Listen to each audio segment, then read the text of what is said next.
Hi, I'm Byung-Chen. Hi, I'm Xihui. Today we are going to make an assignment presentation, the telecommunication in South Korea. Okay, now let's start the presentation. Hi, I'm Byung-Chen. The title of our assignment presentation is Telecommunications in Korean. Now I'm going to introduce the infrastructure of telecommunication in Korean to you guys. In 1983, the optical fiber cable system was built for the first time in Korea, which is the first type of the infrastructure of telecommunication development for Korea, and it linked Seoul, and Incheon in Korea. And in 1995, KT, which means the Korean Communications, has started to operate with satellite Earth station and launched the KOSAT-1, which is the first Korean satellite to provide the communication service. And shortly after the launching the KOSAT-1, at the next year, 1996, the KOSAT-2 was also launched in Korea, which increased the development of telecommunication infrastructure in Korea. Nowadays, the major broadband internet of South Korean providers are Korean Telecom, SK Telecom, and LG Powercom. Now I'm going to introduce the regulatory body and the policies on competition in the telecommunication industries of Korea. Okay, now we are going to talk about the Korean Communication Commissions, which is simplified called KCC, which is a Telecommunication Business Act in Korean, has divided telecom into three areas. The first is called Facility-Based Telecom Business, which hosts leases to install live facilities and provide telecom services. The second one is a specific telecommunication business, which leases live facilities from facility-based telecom operators to provide services and installs live facilities in premises designated by Ministry of Information and Communication. The third one is value-added telecom business, which leases live facilities from facilities-based telecom operators to provide services not described above.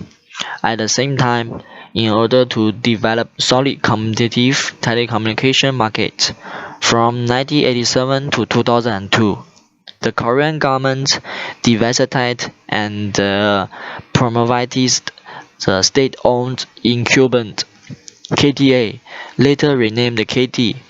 In addition, the MIC amended the Telecommunication Business Act in January 2001 to issue regulations of local loop unbundling, which led to the opening and sharing of KT's Cooper line and the network, as well as the national broadband strategy also helped Korea to manage the telecommunication area to ensure the security of telecommunication industry.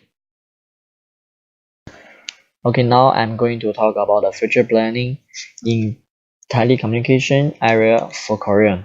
On August 11, 2040, KeySet Technologies company announced membership in the Korean 5G Forum, a collaborative development environment for next generation 5G wireless communication. The Korean 5G Forum was founded by the Ministry of Science, ICT, the ICT, which means Information and Communications Technology.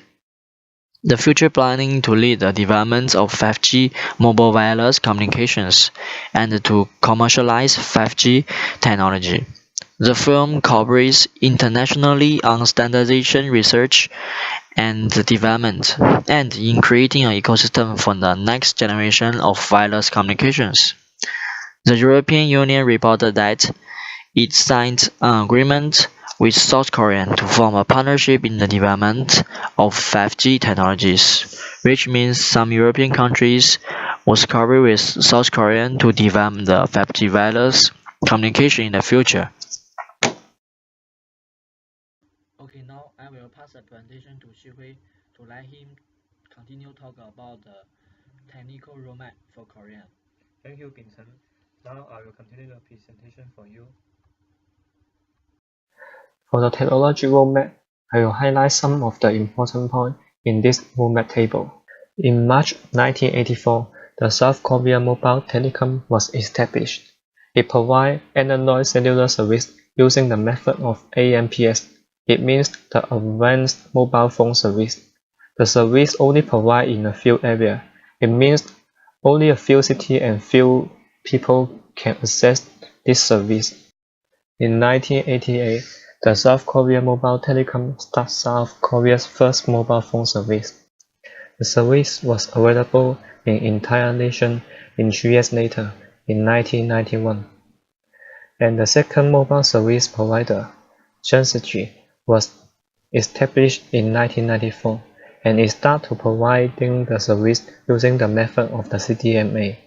Here I need to highlight that the Korea selected the CDMA as the main method instead of the GSM in 1992. The reason is they think the CDMA has a better development potential compared as the GSM. Come to the June 2007, the 3G technology is developing rapidly, and the 3G penetration of South Korea is over 70%. In 2008, South Korea announced plans to spend around 58 million on development 4G and even 5G technologies. In 2011, LTE service was enabled in South Korea. 1 year later, the service available in the national round. In the future, South Korea plans to roll out a trial 5G service in 2017, and they plan to deploy the 5G commercial service in 2020. Now I'm going to introduce the service operators in South Korea. In South Korea, there are 3 service operators. The first one is SK Telecom, the first and the largest wireless telecommunication operator in South Korea, which is controlled by SK Group, one of the country's largest chaebol.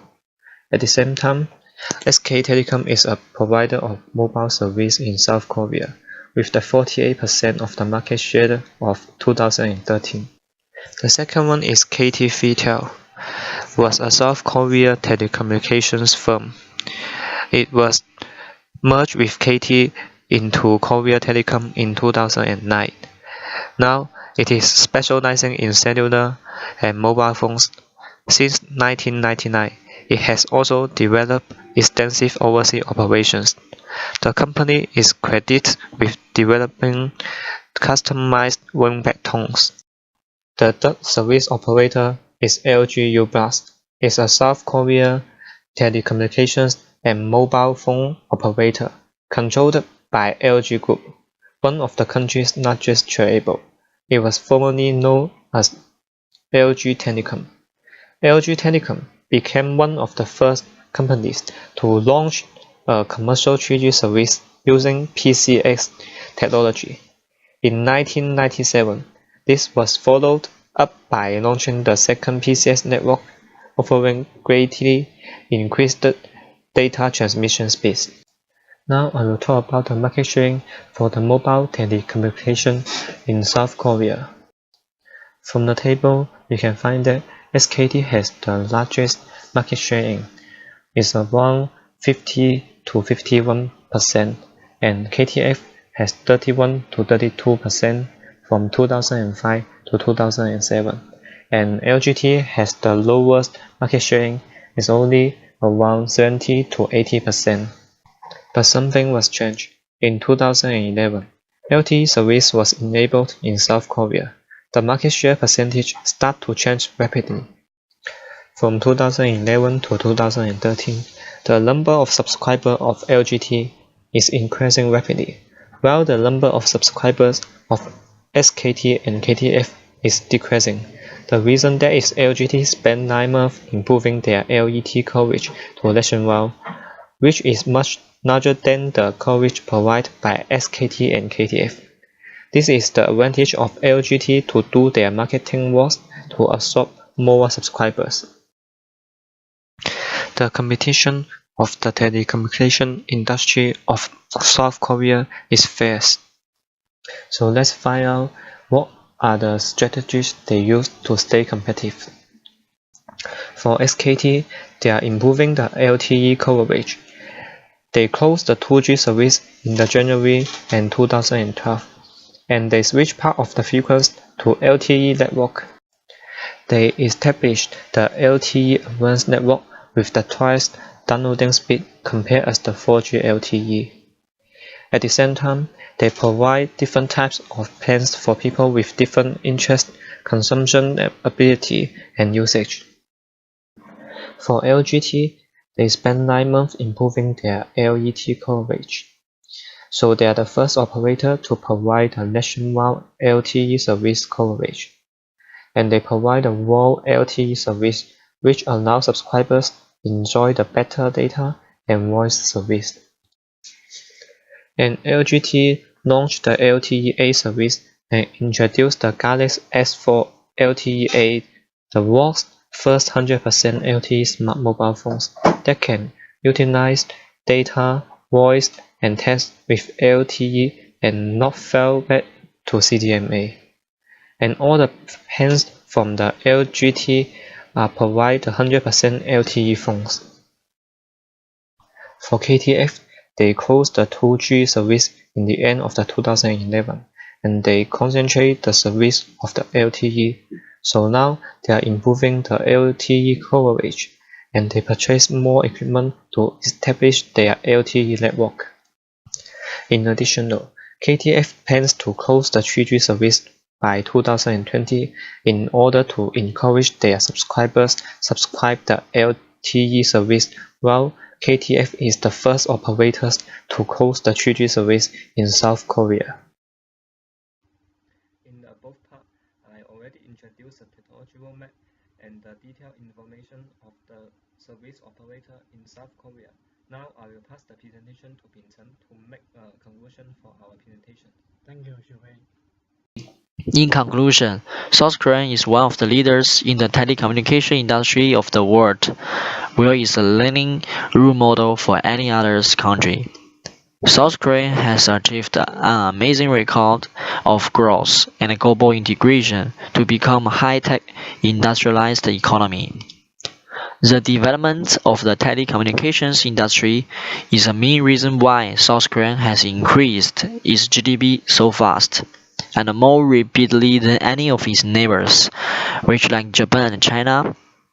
Telecommunication and information have become an important strategy for securing survival and a better life for the Koreans.